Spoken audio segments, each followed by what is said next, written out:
Mag-harvest muna kami ngayon ng aming second batch na dragon fruit. I-harvest na namin yung aming dragon fruit dahil marami ng hinog.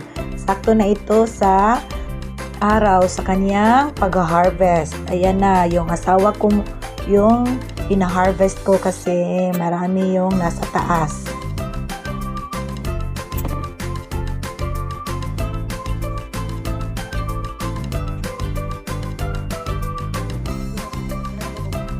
Medyo kaibahan ito sa first harvest dahil malalaki yun dahil 4 lang yung na-harvest ko.